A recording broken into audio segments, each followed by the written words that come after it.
22nd of May, 1945, 11:15 post-meridium, basement level 3, War Office, Whitehall, London. Major Geoffrey Whitmore, intelligence liaison officer with 22 years of unbroken service to the Crown, inserted the key into safe number 7 using the combination he'd been handed that morning by a colonel whose name he was ordered to forget. Inside, a single red folder, black stamp across the cover. Most secret, unthinkable. Below it, handwritten in blue ink. Total Russian strength. European theater. 1,746,000 effectives. Total Allied forces available. 47 divisions. Estimated defensive ratio. 3.7 to 1 in favor of enemy. Whitmore read it 3 times. Enemy. Referring to the Soviets. Britain's allies. The men who'd fought beside them from Stalingrad to Berlin. The war against Germany had ended 14 days ago. Street parties were still happening across London. His own son had returned. D from Bremen 2 days prior. And here, in his hands, was a document calling their allies the enemy. He opened the folder. What he found inside would haunt him until his death 41 years later. Illity's planning for conflict with Soviet Russia. Whitmore felt his hands begin to shake. Not from cold. The basement was always cold. This was something else. This was the tremor of a man discovering that everything he believed about his government's honor might be a carefully constructed lie. 8 tactical maps, 17 logistics assessments, and 6 separate casualties projections. All for an invasion of the Soviet Union. All stamped with dates from April and May 1945. All signed by officers he'd served with, respected, trusted. The plan had a name that suggested someone, somewhere, understood exactly how insane it was. Operation Unthinkable. Early 1945. The nation was exhausted. 6 years of total war had drained everything. The Treasury was effectively bankrupt, sustained only by American loans. Food rationing was stricter than it had been at any point during the war. Coal shortages meant homes went unheated. The British Army, which had fielded 5 million men at its peak, was already planning demobilization. Soldiers were being promised return home by Christmas. Factories were preparing to convert from tank production onto civilian goods. The propaganda machine was working overtime to sell the image of eternal friendship with Moscow. Newsreels showed British and Soviet soldiers embracing at the Elbe. Churchill himself had publicly praised Stalin's leadership dozens of times. Saint's senior military strategic body had been tasked with answering a question. Could the Western Allies defeat the Soviet Union in a military conflict beginning summer 1945? The answer they provided was built on brutally honest assessments that contradicted every piece of public messaging the government was producing. 200,000 combat troops. Soviet forces in Europe, 264 divisions, approximately 6,700,000 combat troops. Armor comparison. Allied, 14,000 tanks operational. Soviet, 36,000 tanks operational. The ratio was devastating. For every Allied soldier, there were 5.5 Soviet soldiers. For every Allied tank, there were 2.5 Soviet tanks. And this was after 4 years of the Soviets fighting. The bulk of the German Wehrmacht. Whitmore read the conclusion written by the planning staff. Quantitative inferiority in all categories renders offensive operations extremely hazardous without substantial reinforcement from reserves not currently available. D. Stettin and Danzig, attempting to cut Soviet forces in Poland off from their supply lines to Russia. Secondary attacks would pin Soviet forces in Czechoslovakia and Austria. The target date, according to multiple documents, was 1st of July 1945. 40 days from the date Whitmore was reading this. The invasion would require complete surprise, total commitment of all available forces, and, according to one particularly chilling memo, acceptance of casualty rates not seen since the Somme. Action concluded. Strategic victory unlikely within acceptable timeframe. Operation success dependent on political collapse of Soviet government. Military collapse not achievable with available forces. Außen gallons. Current stockpiles in forward areas. 12 million gallons. Ammunition requirements, 476,000 tons. Current stockpiles, 321,000 tons. The document listed specific depots where materiel was being held, specific dates for forward movement, specific rail schedules for bringing supplies from Antwerp and Le Havre to jumping off positions in Thuringia and Saxony. These weren't hypotheticals. These were movement orders. Someone had actually begun moving pieces into position. Invaders were noticing. Questions were being asked. And all of this was happening while newspapers printed photographs of Allied-Soviet friendship. Prisoner of war camps within 30 days of commencement. Anti-Bolshevik sentiment among German officer corps remains strong. Likelihood of cooperation, high. They were planning to arm the Germans, the same Germans who'd killed tens of thousands of British soldiers. Arm them and point them east. The document even suggested which German generals might be approached. Names that would be tried at Nuremberg months later were being discussed as potential allies. Notated, showing the first 72 hours of the operation. 3 armored spearheads would drive northeast from positions around Magdeburg, Brunswick, and Kassel. American forces would form the main striking arm. British forces would protect the northern flank. The objectives for Day 1 were marked in red ink. Advance 60 kilometers. Secure crossings over the Oder. Establish air superiority within 200-kilometer radius. Expected Soviet response time, 8 to 16 hours. The map SE. How'd Soviet defensive positions, marked with careful detail, obviously based on intelligence gathering that was happening even as both sides were supposedly allies. Whitmore wondered how many British intelligence officers were currently spying on their Soviet counterparts. How many joint operations were actually reconnaissance in disguise.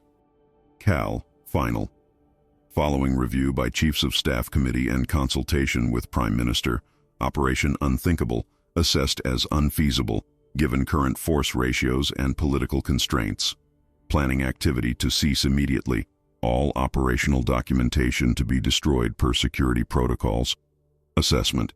Military victory against Soviet Union not achievable without full American commitment, which is not forthcoming. Risk of political crisis in event of operation exposure assessed as unacceptable. Recommend immediate cessation and destruction of all planning materials. It was signed by 3 officers. The operation had been canceled 3 days ago, and yet this folder still existed. Someone had kept a copy. Why? Recorded the madness in its entirety.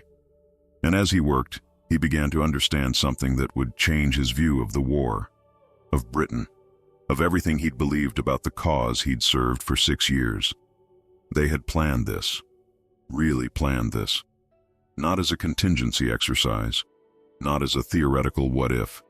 They had moved units, stockpiled supplies, identified jumping-off positions, set a date, all while telling the public that the Soviets were eternal friends, all while soldiers were die, alongside those same Soviets in the final battles against Germany.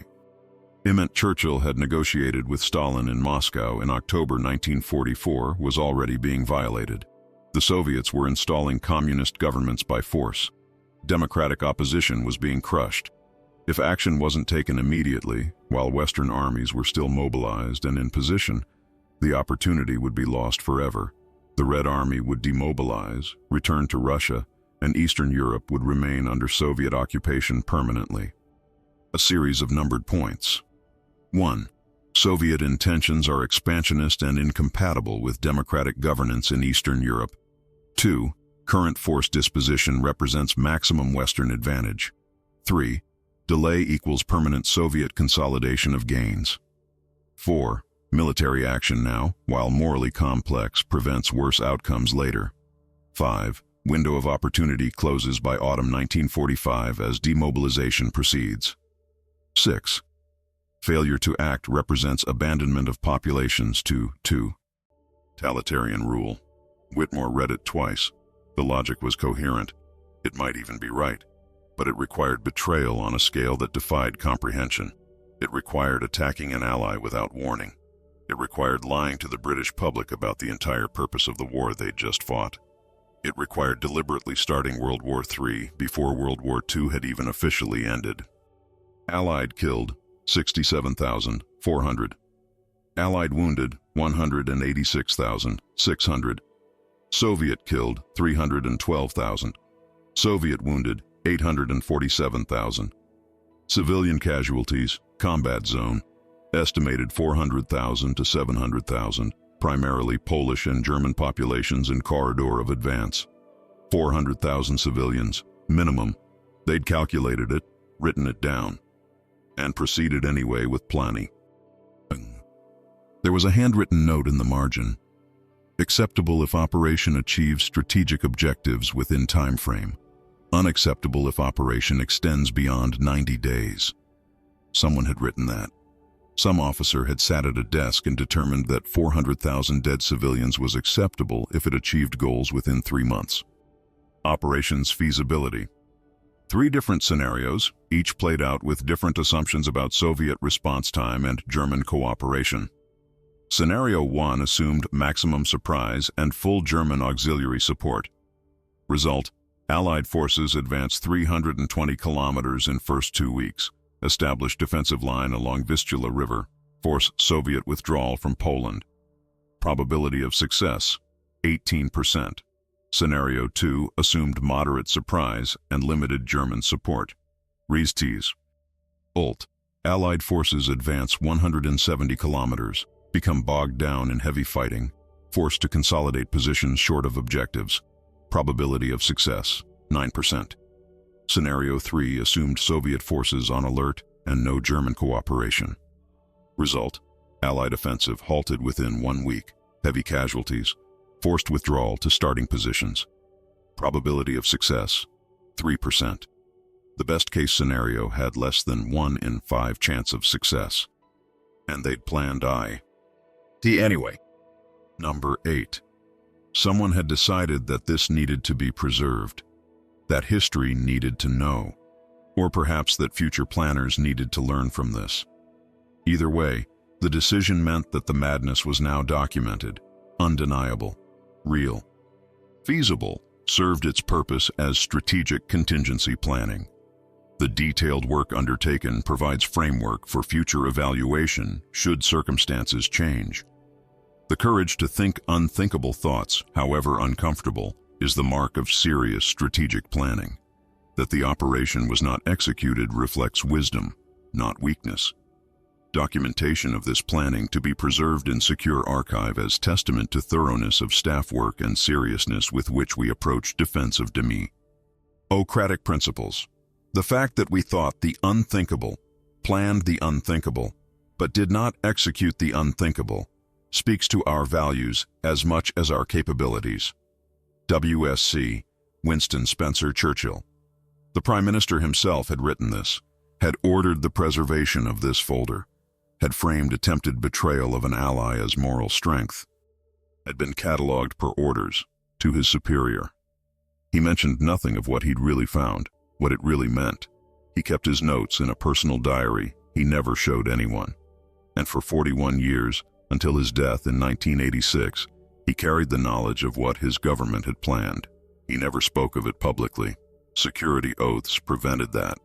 But in his diary, found after his death and eventually declassified in the late 1990s, he wrote one entry dated 1st of June 1945.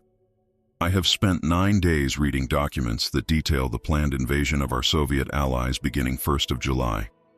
The operation was real. The planning was detailed. Units were being positioned. Supplies were being moved. And then it was canceled. Not because it was wrong, but because it was unfeasible. The difference haunts me. We didn't choose morality. We chose mathematics. The Soviets had too many tanks, too many men, too much depth. That's why we didn't bet. Rhythm, not principle, arithmetic. What does that say about us? What does that say about the war we just won? I believed we fought for something. Now I'm not certain anymore. While British and Soviet soldiers were still fighting and dying together against Germany, intelligence officers were ordered to spy on Soviet dispositions while coordinating joint operations with those same Soviets. Logistics officers were calculating fuel requirements for an invasion while sharing supply routes with Soviet convoys.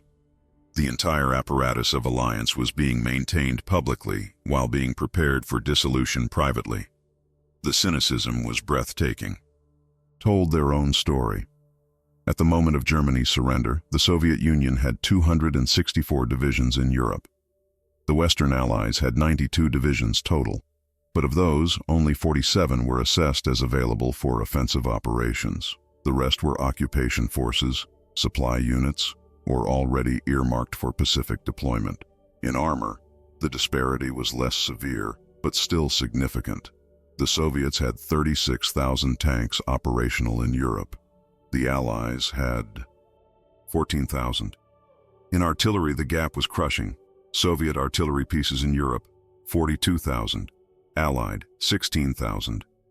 The Soviets had been fighting the bulk of German land forces for 4 years. They'd built the world's largest military machine in the process. And British planners thought 47 divisions could defeat them.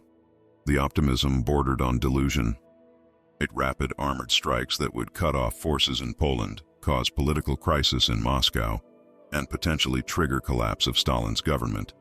It was essentially a massive gamble. A strategic Hail Mary that assumed the Soviets were weaker than they appeared, that their supply lines were fragile, that their political system was brittle, that their willingness to sustain casualties had limits. These were dangerous assumptions. The Soviets had just sustained 11 million military casualties defeating Germany and kept fighting. What made planners think 250,000 Allied casualties would break British will faster than Soviet will?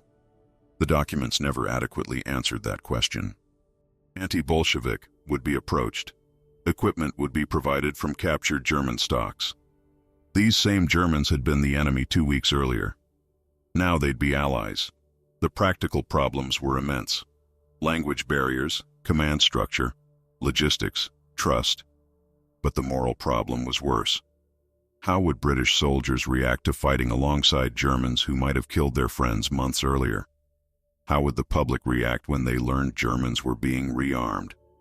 The document suggested these concerns were manageable through operational security and phase disclosure.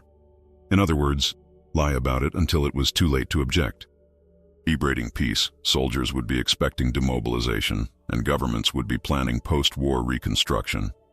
The deception would be total. The shock would be absolute, and the plan assumed this was manageable. That somehow, armies could be turned around, pointed in the opposite direction, given a completely different enemy, and would fight effectively. The psychological dimension was barely addressed in the planning documents. One memo noted, "Morale considerations require careful management. Operational justification to be provided on basis of Soviet treaty violations in Eastern Europe. Initial resistance expected among troops but assessed as manageable through leadership at unit level."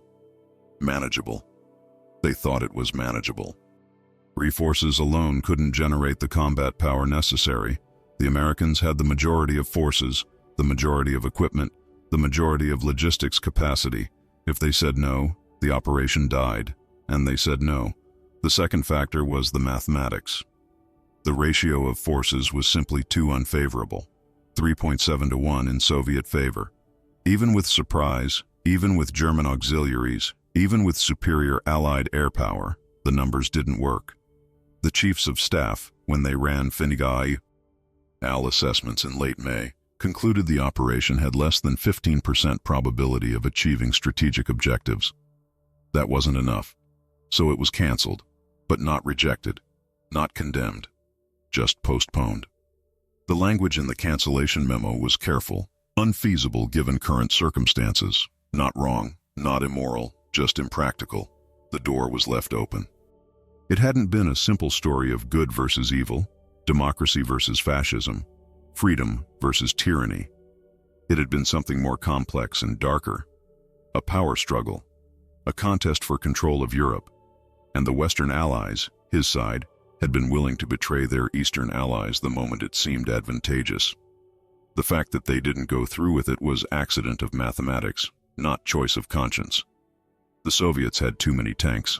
That was the only thing that stopped World War III. in July 1945. Not wisdom, not morality, not horror at what they were considering. Just numbers. They couldn't win, so they didn't try. But they wanted to. The documents made that clear. They really wanted to. Contingency planning, standard prudence in uncertain times. Others saw it as evidence of Cold War origins predating 1945. Churchill's defenders noted the operation was never executed, proving his wisdom. Critics pointed out it was only cancelled because it was militarily unfeasible, not morally unacceptable. The debate continues, but the facts are undeniable. For a period of weeks in spring 1945, the British government seriously planned to invade the Soviet Union. They Oved units.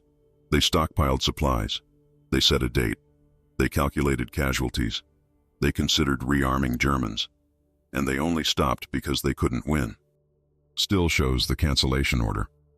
And between them lies 215 pages documenting the plan to betray an ally before peace was even formalized. Visitors who see it ask the same question Major Whitmore asked in that basement in May 1945. How could they even consider this? The answer is in the documents. They considered it because they thought they had to, because they feared Soviet intentions, because they believed the opportunity would never come again, because they thought military action could solve a political problem, because they let strategic anxiety override moral clarity. Reckless gamble that would have killed hundreds of thousands and changed nothing. The unthinkable was thought, planned, and rejected, not because it was wrong, but because it wouldn't work. In that gap between moral reasoning and practical calculation lies an uncomfortable truth about how nations make decisions. They choose expedience over principle until expedience becomes impossible. Then they call it wisdom. In the Times mentioned his distinguished service during the war, his post-war career in defense planning, his contributions to NATO strategic assessments. It mentioned nothing of the 9 days in May 1945 when he catalogued the madness in safe number 7. That knowledge went with him to his grave, but his diary survived, and in his final entry, dated 3 days before his death, he wrote, "I've lived 41 years with the knowledge of Operation Unthinkable. I've watched the Cold War unfold. I've seen the Berlin Wall rise and stand, and I've always wondered, what if they'd said yes? What if the Americans had committed? What if Churchill had given the order? Would we have won? Almost certainly not. Would it have been World War III? Almost certainly yes. The fact that it didn't happen is the only victory that matters. But the fact that it was planned, that serious men in positions of authority devoted weeks to plotting betrayal of allies who'd helped save us. That ants me still. We were lucky. Lucky that the mathematics saved us from ourselves. Lucky that we couldn't do the terrible thing we wanted to do. That's not virtue. That's just luck. And it terrifies me to think how close we came. It's real. It was detailed. It was days away from execution. And it was only stopped because they couldn't win, not because they shouldn't try. That difference is everything. That difference is what Major Whitmore understood in that cold basement in May 1945. That difference is why the folder was preserved.